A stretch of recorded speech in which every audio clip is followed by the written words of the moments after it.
Author Susan Cain has recently brought introversion front and center for the world, best defining it as how people respond to stimulation.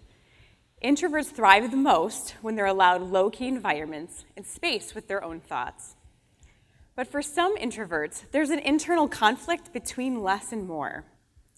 The inner workings for a high-achieving introvert is the intersection between a drive to achieve and a need for solitude. It's an ambition to be out there fighting with a need to be in here. It's having big dreams but often being overwhelmed by them. And it's this need to achieve when you don't share it with others anyways. Gandhi once said, "In a gentle way, you can shake the world." We want to shake the world in a big way, but without trumpets or fanfare or small talk. High achievers often feel shame for not meeting their own high expectations of themselves or for feeling like a fraud. We can feel this rising need to keep up with ourselves, assuming that we can and should do it on our own. We can be so focused on the future that we forget to enjoy the present. And when we combine drive with inner reflection, it can be a superpower, or it can create an implosion. The world today is filled with endless options and social media facades, and this "you can do anything" or "more is better" narrative is not helping. Where I went wrong with this "you can do anything" culture is that instead of anything, I heard that we can do everything, and then slowly replaced "can" with the almighty "should." And I have found that this cultural shift does not only affect high-achieving introverts. In fact, millennials report having the highest rates of depression and anxiety of any generation, and Gen Z is following suit. So we are at a unique moment to examine this idea now and apply it to the rest of our lives and how we raise the next generation. On a broader scale, we're part of a larger subculture of outliers, banded together by this mutual experience of feeling like the other. We begin to question what's true for us, because what's true for us seems to go against the grain of what's true for everyone else. You, me, we all have inner critic voices that tell us we aren't enough. They tell us to sit down and play small. For an introvert, we may have a whole internal board of directors having this discussion at length. And for those addicted to achievement, this is where perfectionism breeds and where nothing is ever enough. I want to share with you a story, and some of you might think I'm describing you, and others might be amazed to learn that other people live this way. It took me 34 years to realize that not everyone sees the world the same way. I grew up as an honor roll kid, a total overachiever that had to give it 150% and do it myself if I wanted it to meet my standards. My drive, my intrinsic motivation always served me well at whatever I was doing. As an adult, I climbed the corporate ladder and got the big jobs, and despite my success, I felt misunderstood and drained. I always had unrealistic expectations for myself, and this weight became heavier over time. I have always been a high-achieving introvert. Last year, I started my own company, and this drive that has always gotten me where I was going finally came to a tipping point.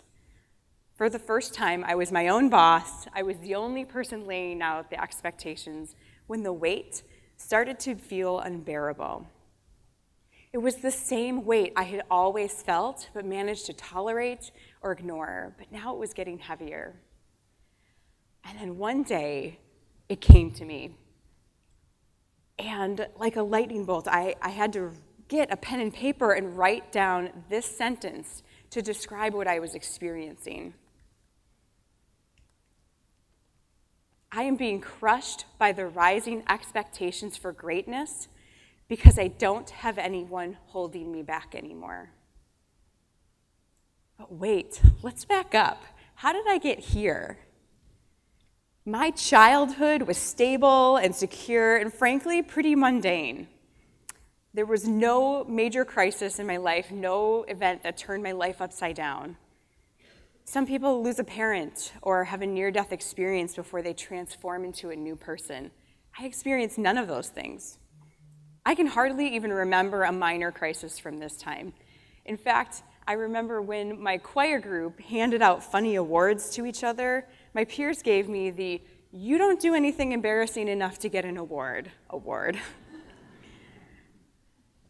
While my parents assure me I was this person from much younger, my first memories of the weight I felt as a high achiever were in high school.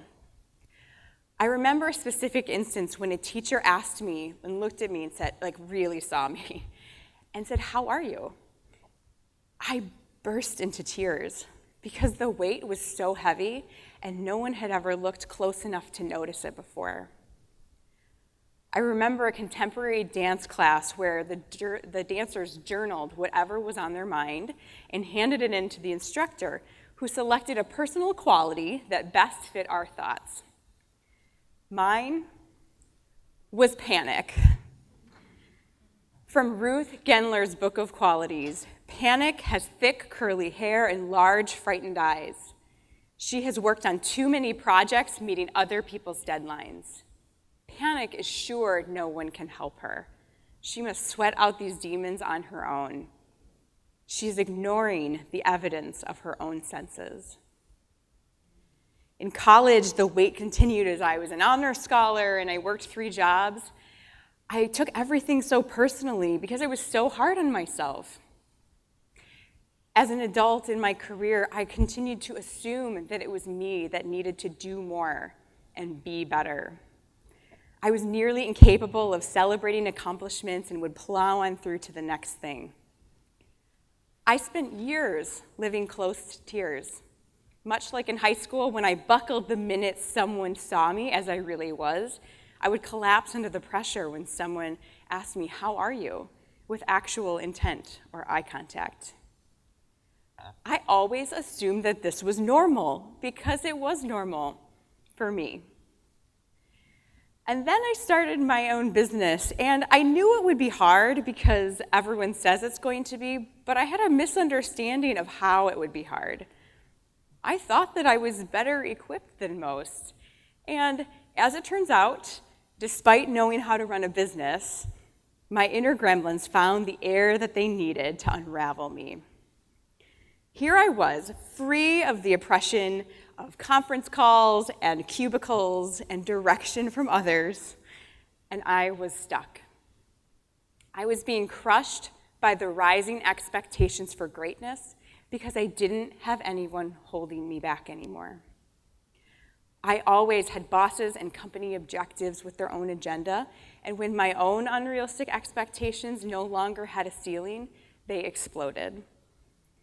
I felt as if the conflict between my head and my heart would destroy me. How ironic, right? I had everything going for me, and I was going to fail. So I had to unpack this new realization for myself, and because I'm a coach, the best way I know how to do that is to ask myself some pointed questions. So I went to a cafe, and I ordered a plate of lemon ricotta pancakes, and opened my computer to take notes, and my internal board of directors and I had a little chat. This was that conversation. What am I afraid will happen if I let go of these overwhelming expectations that I've placed on myself?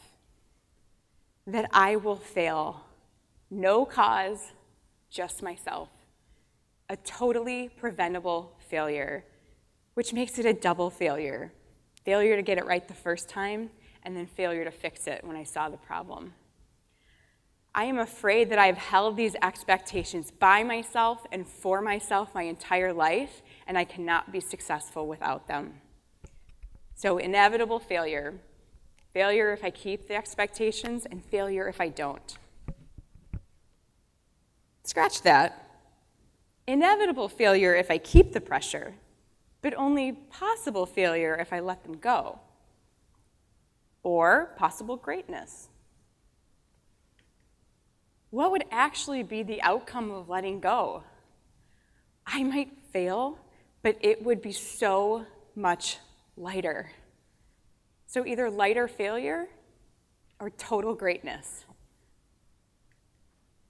What would letting go of these expectations feel like? It would feel free, confident, like leveling up, like being the person that I'm meant to be and that the world needs me to be. It would feel larger. I reflect back on my answers. I think possible greatness. How would I know when I reached possible greatness or total greatness? Next question. What is my definition of success? I do not know the answer to this. This is the hardest question of all. The world needs people who will listen and feel and create change for the better of humanity. I think I can alter the course of the world. Success would be creating something that alters the course of the world for the better. What would I need to do to achieve it?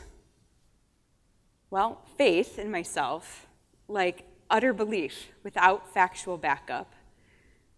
I would need to live on purpose, and I would need to walk the talk. This list, it feels overwhelming. I have a lot to do to live into the definition of success. The waitress comes by and refills my coffee cup with as little interruption as possible, as if she knows that I need a minute. What would I have to give up or stop doing? Well, the fear, obviously. Stuff that isn't a hell yes. Being awkward around other humans. Probably some judgment about the previous 3 bullet points. And being attached to the outcome. And yet this list feels more challenging than the first one. What steps could I take to unburden myself from these intense pressures when I feel them? I could act like a scientist who is not attached to the outcome of the experiment. I could practice bold moves like living on purpose and overcoming fear. I could practice a higher hell yes threshold. I feel like I'm trying to dig a tunnel to China with a kid-sized garden trowel. Like big problems with the tiniest solutions. Could this possibly be all that it takes? The answer was yes. It is disarming to realize that the rules you've lived your life by are wrong. I felt like my whole life was a lie, and I had to ask myself what was true for me because my compass felt broken. I always assumed that I was successful because of the weight, not in spite of it. But what would it be like to be a high achiever without the weight? It would feel easy and free and without fear of what ifs. But could I be successful without it? I had lived my whole life thinking that it was the one thing that helped me be successful, when in reality, perhaps it was the one thing holding me back from my true greatness. If I could go back in time, what would I have wanted to know? What do I wish someone would have told me? Not that I would have listened. I would have wanted to know that it was enough, that I was enough. I would have wanted to know that my value was not dependent on what I accomplished, that the fear of failure was inevitably worse than the actual failure, and that failure guards the door to success. I have taken some critical, tangible steps to remain close to this new mindset. I read and reread the answers to my questions to get used to this new mindset. I wrote, "I am enough" on my bathroom mirror, and I saw it every day. I adjusted my to-do list and took off anything that was just a have-to instead of a hell yes. I allowed myself the permission to live without fear of what-ifs for 90 days. Anytime I felt the pressure and the fear, I replaced it with a new thought that honored the present. I began to do things that were out of my comfort zone, like more impromptu speaking or riding a bike for the first time in 15 years. I started acting as if the things that I really wanted were already happening, and you know what? They did. Once I started to honor this new mindset and act accordingly, what was inevitable failure faded away and made room for total greatness and alignment with what really mattered the most to me. What I've learned in these crucible moments is how I can choose my future. I now choose to do less stuff and play bigger, to focus on my passions and be really good at them. Once I realized failure wouldn't slow me down, it didn't. And although I will always have inner critics and I will always want to achieve great things, I now know that my value is not dependent on how much I accomplished. In fact, I now find more value in the journey, in the attempt, in the experience. And I know that's all part of my curriculum to learn. It starts with awareness. For your own internal board of directors to discuss, I'll leave you with 3 questions. What is your definition of success? How do you detach yourself from the outcome? And what are you so afraid of? So to you, my friends, I invite you to dig deep and find the answers. Thank you.